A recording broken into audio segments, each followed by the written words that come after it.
the Fibber Mcgee and Molly Show.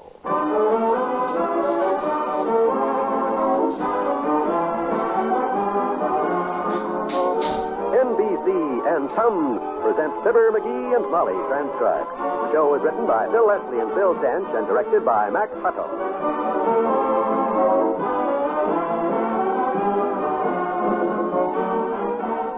Fibber and Molly will be with you in a minute. This is Don Wilson for Tums. Nothing quite robs vitality like a poor night's sleep. When you toss and turn all night, you just can't put your best foot forward the next day. So if you're one of many whose sleep is interrupted by acid indigestion or heartburn, keep a handy roll of Tums at bedside. Then, as soon as excess stomach acid starts churning, reach for Tums. No need to get up for glasses, water, or spoons. There's nothing to mix. You take Tums right where you are. Peel off a couple minty-tasting Tums and eat like candy. Instantly, Tums go to work to bring you wonderful relief. Then you drift back to sleep, wake up in the morning feeling refreshed, all set to put your best foot forward. Get Tums to keep at bedside. Only 10 cents a roll, everywhere.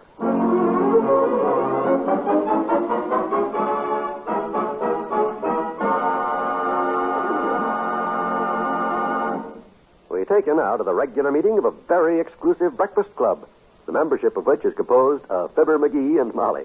The Toastmaster speaks. I'll take charge of the toaster, Tootsie. How do you want your toast toasted today? You mean I have a choice? Yep, any way you like it, my dear. We're supplying toast in 4 popular colors this morning. Oh? Beige, brown, dark brown, and that new shade, charcoal.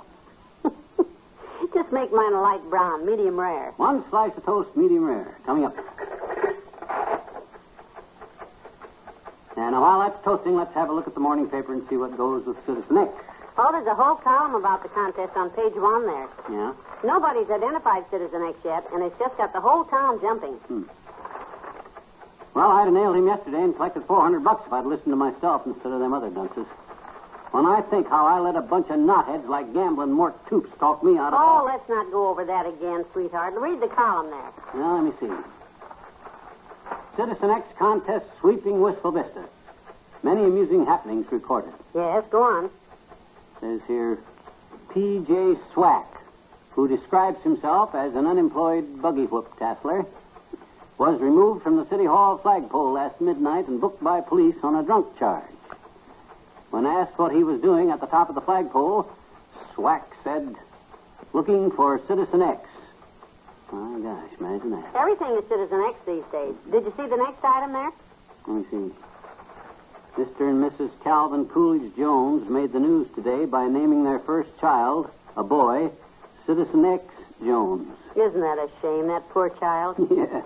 Says Mrs. Jones is the former Gloria Swanson Bagwell. And guess who Mr. Jones was named for? Boy, the things people do to get their name.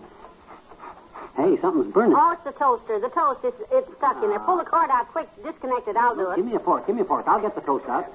Wonder what's wrong with that thing. It's always been a good little toaster. Pop-up's broken, huh? Looks like it. But don't you worry about a thing. I'll just get out my trusty old toolbox and give this busted bread burner a fast overhaul. Oh, no, don't bother. Eat your breakfast. We don't need toast. We can do it. Yeah, it's no bother at all, Molly. Glad to do it. You're just fortunate in being one of them lucky wives that when something gets busted and needs fixing around the house, you're married to a handy man. There are 2 schools of thought on that, sweetheart, and I'm a graduate of both schools. Drink your coffee now. David, I'll be right back with my toolbox. I've always wanted to see what one of them pop-up toasters look like inside, Mr. Sebastian. Oh, dear. Here we go again. I wonder if I could fix it quick before he gets back. No, he'd only take it apart again anyhow, so... Molly, McGee, anybody home? I'm in the kitchen, Dr. Gamble. Come on out. Good morning, Molly, and... Well, where's your little bright-eyed friend? Still in the shucks? No, he's gone to get his tools, Doctor. Our toaster's gone haywire. Uh-huh. Sit down, have a cup of coffee. I'd love it. Just on my way to the office and thought I'd look in a minute.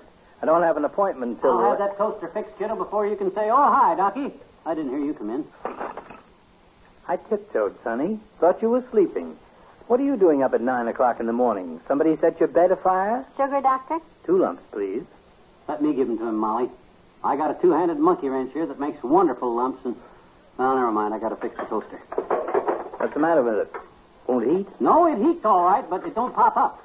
In other words, it roasts the toast, but the popper is pooped. Sorry I asked. That's okay. Now, let me see. I'll take the bottom off of this baby. I know this is none of my business, little tinker, but if I were you, I'd take that down to the fix-it shop. Oh, sure you would. You're the type of guy that calls an electrician to put a new bulb in your flashlight. But not me. I keep things around this house repaired myself. Ha! What do you think is the matter with it, McGee? I don't think. I know. I don't think you know either.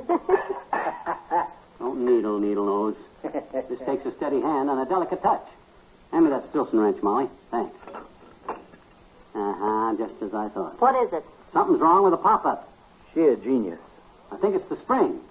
All I got to do is adjust the torsion on this spring, which motivates the eject mechanism and fibrillates the ohmage on the heat unit, thus causing the toast to flip up. Isn't that interesting, Doctor? Yes. What does it mean? Who knows? Not him. There, I got the spring all tightened up. Let's give it a try. Good. I'll put the bread in it. Nothing happens as usual. You got your little pocket flashlight, Doc? The one you hunt tonsils with? Shine that down in there. All right. Can you see the bread in there? Is it stuck? Is it jammed or anything? Can you see the bread? No. It seems to be just sitting in there like a... Hey, let me thump the toaster a little. Maybe stuck. I have been dazed right in the eye. Here, Doctor, let me see. Ooh. It worked, Molly. It worked. The toast came out. Yes, like a bullet. Let me wipe the crumbs out of your eye, Doctor. Oh, my. I'm terribly sorry, Doc. I forgot you always take rye toast. Molly, put a piece of rye in for the Doc. I'll loosen this spring a little till I get just the right kind of...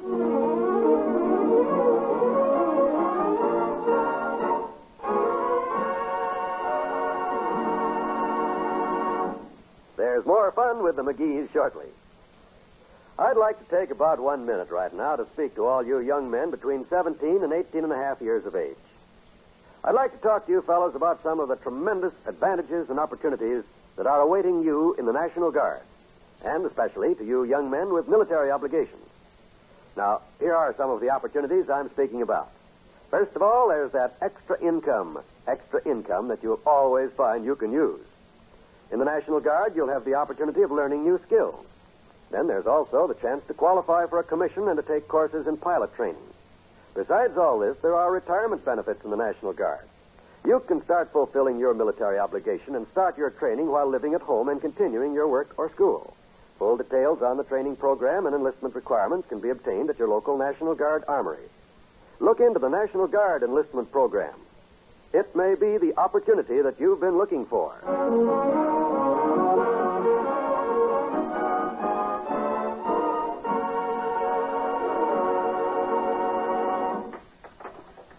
Now I'll hook this spring up here, loosen this bolt How's here. it coming, McGee? Does that thing still fire the toast out of there like an unguided missile? I'm getting it, kiddo. I'm getting it. Don't you worry. I'm trying a new spring in it this time.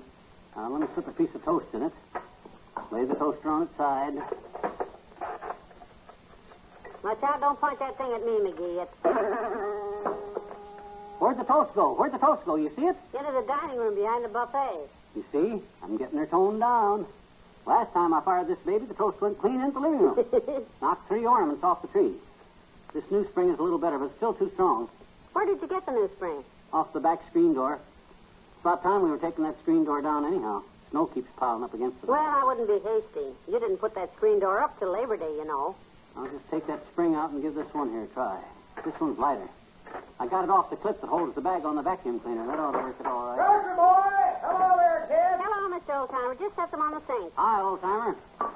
Got everything you ordered here, except the canned rutabagas, daughter. Canned rutabagas, I didn't order Didn't it. have any canned rutabagas, so I brung fresh asparagus. Same thing. That's what I ordered. I know that's what you ordered, but we didn't have none, so I brung asparagus. I ordered asparagus. We'd have had canned turnips, Huh?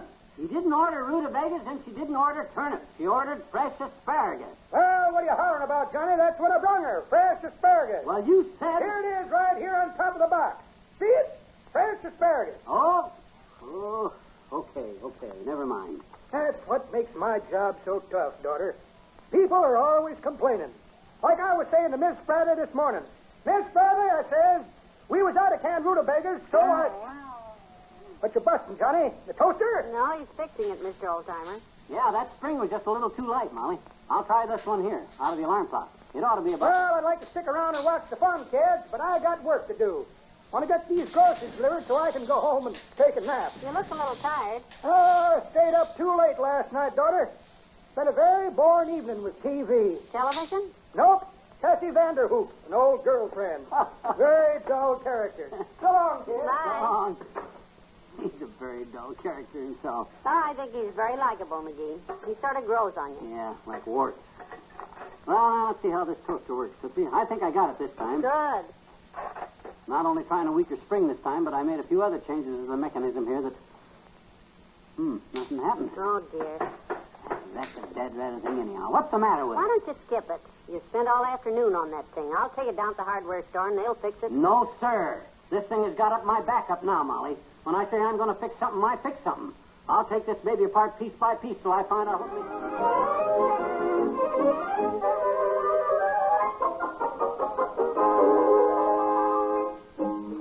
This screw goes right here.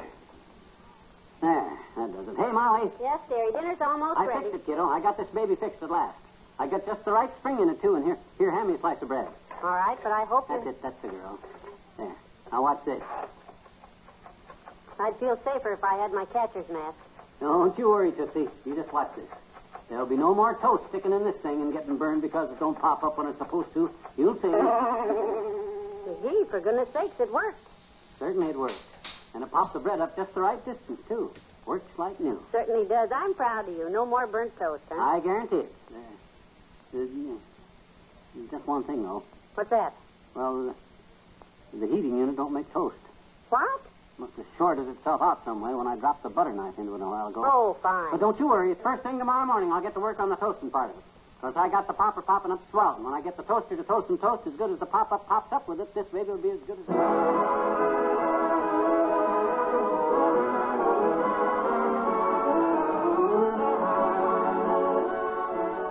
We'll say goodnight to Fibber and Molly in a moment. Wednesday evening brings more wonderful entertainment when you set your radio dial to the same station for the great comedy programs on the NBC radio network. There's Groucho Marx, ad-libbing his way as he badgers his contestants on You Bet Your Life. And you can bet your life that you'll find yourself laughing from beginning to end. Make You Bet Your Life a regular Wednesday evening listening habit on the NBC radio network. And join the millions of Americans who each week tune for the great Gildersleeve. As Summerfield's water commissioner, Gildy usually finds himself ankle-deep in laugh-provoking situations. There's fun for you and your whole family when you set your radio dial to the station where you hear the chimes for the ever-popular Great Gildersleeve. Wednesday also brings fast-paced quiz fun when Bill Cullen helps his contestants to walk a mile. It's a game of time, and the person from the studio audience who answers fastest finds himself the recipient of wonderful cash prizes. Listen and laugh with Bill Cullen on Walk a Mile, tomorrow evening on this station.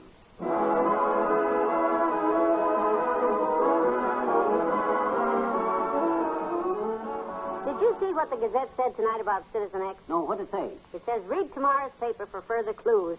Oh, good night. Good night, all.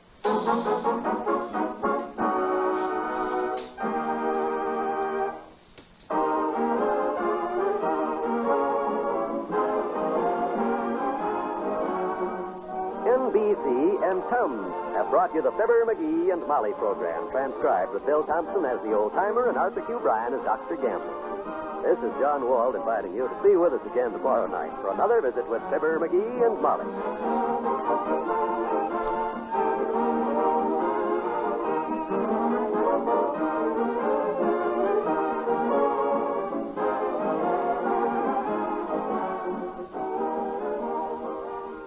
Laugh with Senator Ford, and Can You Top This? Tonight on the NBC Radio.